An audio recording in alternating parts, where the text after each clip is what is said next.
안녕하세요. 한정입니다. 2020학년도 1학기 기계캐드 실습 14주차 수업을 진행하겠습니다.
이번 시간에는 지난번에 말씀드린 대로 공차에 대해서 기하 공차를 알아볼 건데요. 지난 시간에 우리는 치수 공차, 기하 맞춤 공차, 그리고 이번 시간에 배울 기하 공차까지 한번 목록을 살펴봤고요. 이번에는 드디어 기하 공차에 대해서 말씀드리겠습니다. 기하 공차라는 건요, 기하학적 편차로 기하학적인 형상이 완전한 형태로부터 변화해도 좋은 범위를 기하 공차라고 합니다. 말씀드렸듯이 지난번에 치수에 대해서 이야기하는 것과는 다르게 기하학적인 형상이 완전한 형태로부터 변화해도 좋은 범위를 나타내는 것이고요. 기하공차는 치수공차와는 달리 기하학적으로 정밀도가 요구되는 부분에만 적용을 합니다. 또 부품 간의 작동 및 호환성이 중요할 경우 제품 제작과 검사의 일관성을 두기 위한 기준이 필요한 경우 주요 사용을 하는데요. 어쨌든 간에 외관에 대해서 우리가 기능을 하는데 필요한 공차라고 볼 수 있습니다.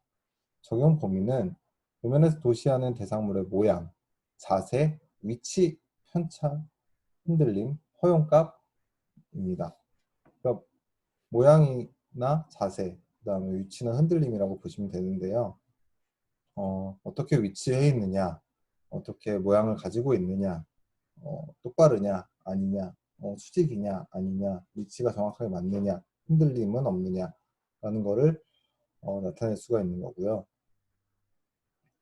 기능상의 요구, 호환성에 의거해서 불가결한 곳에만 지정하도록 합니다. 앞서 말씀드린 것과 같이 기하학적 정밀도가 요구되는 부분에만 불가결한 곳에만 지정하도록 하게 되어 있습니다. 기하학적 기준이 되는 데이텀 없이, 기준점인 데이텀이 없이 단독으로 기하공차의 허용값이 정해지는 형태는 평면도, 진원도, 진직도, 원통도 등의 편차값을 적용할 수가 있는데요. 데이텀을 기준으로 허용값이 정해지는 데는 평행도, 어떤 다른 문체가 있어야겠죠. 직각도, 또 다른 기준면이 있어야겠죠. 경사도, 어디를 기준으로 경사가 정해져 있어야 되니까 기준적인 선이나 면이 있어야 합니다. 공차역이라고 하는 것은요, 기하공차에 의해서 규제되는 형체에 있어서 그 형체가 기하학적으로 옳은 자세 또는 위치로부터 벗어나는 것이 허용되는 영역을 공차역이라고 합니다. 기하공차를 지정할 때 일반적인 사항은요, 세 가지가 있는데 모양이나 자세, 위치, 그 다음에 흔들림에 대해서는 원칙적으로 표시를 꼭 해야 합니다. 형체에 지정한 치수의 허용 한계는 특별히 지시가 없는 한 기하공차의 규제를 받지 않고 있고요. 기하공차의 지시는 생산 방식, 측정 방식 또는 검사 방법을 특정한 것에 한정하지 않는데 다만 특정한 경우에는 별도로 표시를 해야 됩니다. 이거는 이러한 생산 방식을 가지고 있고 이거를 측정할 때는 이런 식으로 측정을 해야 해요 라는, 그 다음에 이거를 검사할 때는 이런 방식으로 이쪽에서부터 아니면 혹은 저쪽에서부터 검사를 해주세요 라고 할 때는 여러분들이 꼭 표시를 해줘야 됩니다. 일반적인 사항은 이런 것들이 있는데요. 이런 거는 이제 가장 일반적인 사항으로서 꼭 알아두셔야 합니다. 외관적인 형체에서 적용하는 기하공차는 형체가 포함해야 할 공차역을 정해줘야 되고요. 원 또는 원통인 경우 공차 앞에 파일을 붙이고, 당연한 거죠. 공차역이 구하는 경우에는 S파일을 써서 나타냅니다. 공차를 적용받지 않는 곳에서는 S파일을 써도 되고요. 원통도 또는 공차값 앞에 파일을 붙이지 않습니다. 공차 원통도의 경우에는 공차값 앞에 파일을 붙이지 않게 되는 거고요. 제가 잘못 읽었네요. 공차 붙이 형태에는 기능상의 이유로 2개 이상의 기하 공차를 지정할 수가 있으며, 뭐 2개 이상도 지정할 수가 있습니다. 그만큼 정밀함을 요구할 때는 2개 이상을 지정을 해야 되고요. 기하 공차 중 다른 종류의 기하 공차를 동시에 규제할 수가 있다. 근데 이게 너무 많아져가지고 서로가 규제가 되다 보면은 너무 사실 제작하기가 좀 힘들어지는데, 사실 하나의 공차를 지정함으로써 다른 공차에 또 영향을 미칠 수가 있기 때문에 주의해서 동시에 2가지를 규제를 해야 합니다. 공차역 내에 있어서는 어떠한 모양 또는 자세라도 좋지만 엄격한 공차역을 지정하여 규제할 경우에는 규제를 따라줘야 되고요. 형체의 전체 길이 또는 전체 면에 대해서 적용을 하고 공차를 적용하는 범위가 지정되어 있는 경우에는 당연히 따라주어야 합니다. 나머지는 뭐 중요한 내용이라기보다는 일반적인 내용이고요. 공차역과 공차값에 대해서 보면요. 일단 공차값을 먼저 읽어봅시다. 원의 지름이 있고요. 공차역 같은 경우에는 원 안쪽입니다. 원의 지름이 공차에 지금 중요하겠죠. 그 다음에 동심원, 반지름 차가 공차값으로 있고요. 2개의 동심원 사이 영역이 있습니다. 그 사이 영역은 공차값보다는 공차역에 해당이 되는 거고요. 2 직선 간의 간격은 당연히 공차로 정해줄 수가 있는데 2개의 등간격선 또는 2개의 평행한 직선 사이에 끼인 영역, 가운데 영역이겠죠. 그 부분은 또 공차역에 해당이 됩니다. 구의 지름, 그렇지만 구 안쪽 영역은 혹은 또 바깥쪽 영역도 어떻게 보면 되겠죠. 그 부분은 공차역이 되고요. 원통의 지름에 해당하는 원통의 안쪽 영역, 동축 원통의 반지름 차, 그러면은 반대로 2개의 동축 원통 사이에 끼인 영역이 되겠죠. 사이값, 2면 또는 2평면의 간격, 2개의 거리 또는 면 사이에 또 중간 영역이 되겠죠. 직육면체 각 변의 길이가 있으면 직육면체 안쪽 영역은 공차역이 되는 겁니다. 기하공차의 영역, 공차 용어가 있는데요. 공차역, 교차평면, 자세평면, 방향형체, 복합인접형체, 집합평면, 이론상 정확한 치수, 테드라고 부르는데요. 이런 거 내용보다는 실제적으로 이제 우리가 안으로 들어가 봅시다.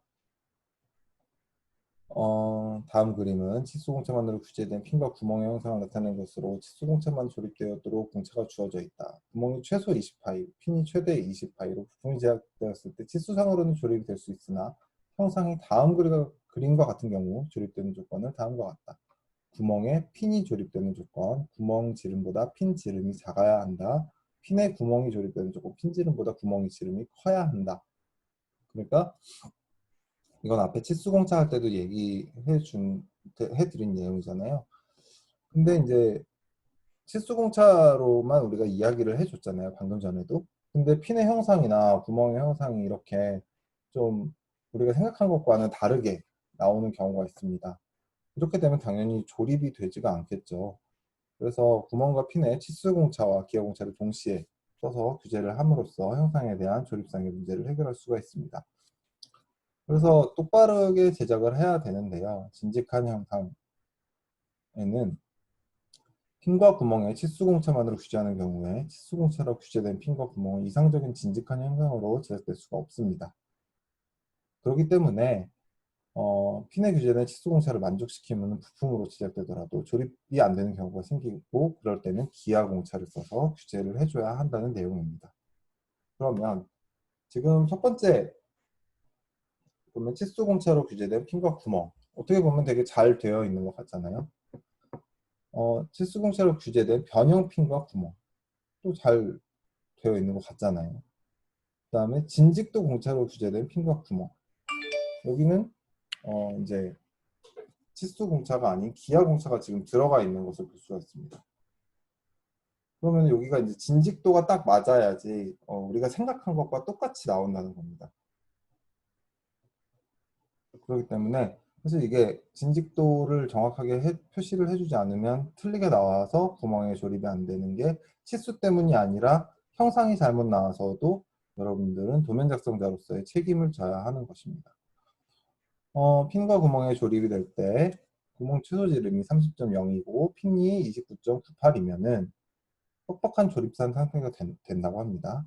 지난번에 제가 영상 한번 보여드렸죠. 저희 강의의 맨 뒤쪽에 영상 보여드린 것처럼 이제 이 정도 사이즈면은 빡빡한 조립 상태가 되는데요. 핀과 구멍의 형상이 이상적이면 그림과 같이 조립이 될 수 있지만 핀과 구멍의 형상이 변형되었다면 조립이 될 수가 없습니다. 그래서 지금 보시게 되면은 핀, 구멍, 치수가 같을 때 조립 상태고, 구분 핀, 진직한 구멍일 때는 치수는 잘 표시를 우리가 해줬는데 이게 제작하면서 이렇게 붓게 나오게 되면은 간섭이 생겨서 되지가 않습니다. 그래서 핀과 구멍도 또 똑바로 안 나올 수가 있기 때문에 간섭이 있어서 조립이 안 될 수가 있습니다. 끼워 맞춤과 기하공차와의 관계입니다.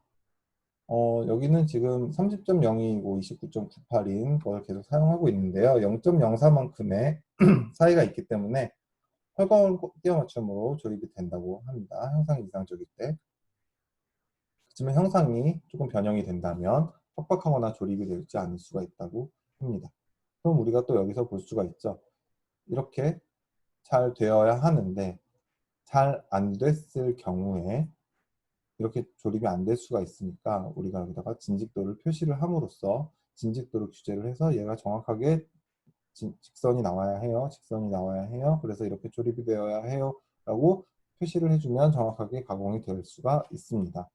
더 신경을 써서 가공을 하기 때문에 당연히 여기 조립될 것도 알고 하기 때문에 잘 가공이 될 겁니다. 동축의 형체, 축이 같은 거죠. 이제 동축의 형체에서는 처음 시작 부분이 여기인데 나중에 나와서 가공이 됐을 때 좀 삐딱하게 가공 툴이 들어가서 이렇게 비스듬해질 수가 있습니다. 이건 이쪽에서 가공을 했을 경우인데 이렇게 가공이 반대가 틀리게 될 수가 있습니다. 그렇기 때문에 우리가 동축을 이렇게 동축 마크인데 동축을 해주게 되면은 정확하게 앞뒤가 똑같이 딱 들어가서 딱 나와야 하는구나. 여기다가 또 진직도까지 우리는 표시를 할 수 있겠죠. 이 안쪽이 굉장히 똑바르게 스트레이트로 돼야 된다라는 것을 규제를 할 수가 있습니다. 그래서 여기는 이제 기준되는 면을 이야기하는 건데요. 이거 나중에 설명을 또 드리기로 하고요. 안쪽 지름과 바깥쪽 지름이 어긋나게 되면 위에서 봤을 땐 이렇게 이쪽에서 보게 되면 이렇게 틀리게 나올 수가 있다는 이야기를 한 겁니다. 그래서 뭐 20파이, 40파이 숫자는 중요한 게 아니고 이제 동축을 어겼을 경우에 여러분들이 이렇게 좀 삐딱하게 나와도 동축 표시를 안 해줬기 때문에 상관이 없는 게 아니라 이제 도면 작성자에게도 책임이 있다고 말을 할 수가 있고요. 정확하게 하려면 동축을 다 표시를 해주는 게 맞습니다. 그렇지만 일반적으로 가공을 할 때 믿고 하기 때문에 동축을 잘 표시를 안 하는데요. 중심축을 표시를 할 때 같은 중심축을 써서 그려놨기 때문에 동축을 어떻게 보면 표시를 했다고도 볼 수가 있는데 우리가 이렇게 측면 쪽에서만 볼 때는 동축을 꼭 표시를 해준다면은 정면도가 없이도 정확하게 동축이구나를 우리가 알 수가 있기 때문에 중요한 내용입니다. 직각도 마찬가지입니다. 이제 직각이 딱 맞았을 때와 안 맞았을 때를 보여드리고 있는데요. 정확하게 사각형이 나와야 되는데 밀링 머신에 놓고 깎다 보니 잡을 때 좀 잘못 잡아서 옆면이 동시에 틀어지는 경우, 그다음에 이쪽도 깎아냈는데 기준되는 면을 좀 잘못 잡아서 혹은 여기 이물질이 들어가서 잘못 깎이는 경우, 그다음에 축이 맞지 않는 경우, 이것도 이제 사각형에다가 놓고 할 텐데 이것도 사각형에다 놓고 하는데 또 안 맞는 경우가 있습니다. 이럴 때는 직각 표시를 꼭 해주시면 작성자도 정확하게 직각을 한 번 더 측정을 해보고 제작을 할 거기 때문에 제작자 또한 문제가 없을 겁니다. 치수공차만으로 규제가 된 경우에 잘못됐다는 것을 계속 보여드리고 있는데요. 기하공차의 중요성을 그만큼 강조하고 있는 것입니다. 첫 번째 A 같은 경우에는 핀이 굉장히 직각도도 표시가 잘 됐고 기준면도 표시가 잘 되어 있고, 두 번째 구멍도 직각도가 굉장히 잘 표시가 되어 있고 기준면도 표시가 잘 되어 있습니다. 그래서 조립이 잘 된 것을 보실 수 있는데요. 치수만 나타낸 아래쪽을 보면은 구멍도 좀 삐뚤어지게 제작이 됐고, 밑에 핀 같은 경우에는 오히려 잘 제작이 돼가지고 조립이 되기는 되나 좀 문제가 생긴 걸로 보이겠죠. 그럴 경우에는 이제 간섭이 생길 수도 있고 하게 됩니다. 끼워지는 경우도 있고 안 끼워지는 경우도 있겠죠. 얼마나 치수를 헐렁하게 주었느냐에 따라서. 지금 이거 같은 경우에도 또 빡빡한 끼워 맞춤이나 억지 끼워 맞춤이나 불완전한 조립 상태를 보여주는 것인데요. 핀이 똑바로 제작이 되지 않았을 경우에는 끼워지면서 좀 억지로 들어가는 느낌이 들거나 아예 조립이 안 되는, 혹은 기울어져서 조립이 되는 상태를 보실 수가 있습니다. 평평한 형태인데요. 내용보다는 우리가 그림을 보면서 이해하는 게 중요하니까 한번 내용은 빠르게 보겠습니다. 좌측면에서 구멍의 중심까지 대한 치수와 구멍의 치수 공차로 규제된 경우 구멍 중심까지의 치수를 25점 플러스 마이너스 0일 범위 내에서 25.1과 24.9로 제작할 수가 있습니다. 그림과 같이 구멍의 상한 치수와 하한 치수로 제작되었을 때 핀과 구멍의 치수 공차는 조립되는 경우 핀이 지름이 25.9보다 당연히 크면 안 되겠죠. 또 좌측면에서 구멍까지의 중심까지의 치수를 25.0으로 규제할 수가 없기 때문에 25.0으로 만들 수는 없는 거잖아요. 25의 치수 공차를 주면 공차의 크기에 따라 핀의 지름은 25.9가 되어야 이하여야 한다. 24.9 이하여야 하겠죠. 따라서 중요한 부품의 경우 좌측면을 기준으로 구멍 중심까지의 치수 공차 평행도를 동시에 규제를 해야 하는데, 지금 보면은 26에 0.1이고 여기서부터 여기까지는 25라고 되어 있습니다. 그럼 여기가 24.9가 되고 여기가 25.1이 되면 축이 틀어지는 것을 보실 수가 있고요. 반대도 마찬가지입니다. 그래서 이것도 이제 평행한 조립 상태를 보여주는 거고, 구멍이 기울어진 상태를 보여주는 거고, 구멍이 평행도로 규제가 돼가지고 정확하게 이게 평행해야 돼라고 표시를 해주면 딱 맞는 정확한 제일 잘 그린 도면을 보여드리고 있습니다. 위치를 갖는 형체. 중요한 부품의 경우에는 위치 공차를 기준으로 구멍 중심까지 치수 공차를 규제하면 원활하게 조립이 되는데요. 간단하게 이렇게 보실 수가 있습니다. 치수 공차로만 이렇게 규제를 해도 되는데, 여러분들이 치수 공차로 규제를 하게 되다 보면은 핀이 기울어질 수가 있습니다. 그러면은 위치 공차로도 이렇게 규제를 해주게 되면은 이게 정확하게 맞기 때문에 똑바로 된 거를 가공을 맡길 수가 있습니다. 홀도 마찬가지로 치수공차로만 하게 되는 경우 사실 이런 걸 기대했지만 이렇게 나올 수가 있기 때문에 우리가 위치도로 이 표시입니다. 위치도로 정확하게 여기는 50이어야 해 이렇게 정해주시게 되면은 되는 겁니다. 기하공차의 지시에 따른 장점에 대해서 이야기를 하거든요. 일률적인 설계, 효율적인 검사 및 측정, 생산 원가와 절감, 생산성의 증가, 설계 치수 및 공차상의 요구의 명확성, 경제적이고 효율적인 생산, 부품 상호 간의 호환성 및 조립 상태를 보장. 여기서 제일 중요한 거는 설계 치수나 공차상의 요구의 명확성과 부품 상호 간의 호환성 및 조립 상태의 보장입니다. 경제적이고 효율적인 생산, 생산 원가의 절감, 생산성 증가 같은 경우에는 부수적으로 따라오는 것입니다. 여러분들이 잘못 만들어서 다시 제작을 해야 되거나 가공 라인을 바꿔야 되는 경우가 생기기 때문에 그런 거를 없앨 수가 있기 때문에 경제적이고 효율적이고 생산 원가를 절감할 수가 있고 생산성이 증가가 되는 것입니다.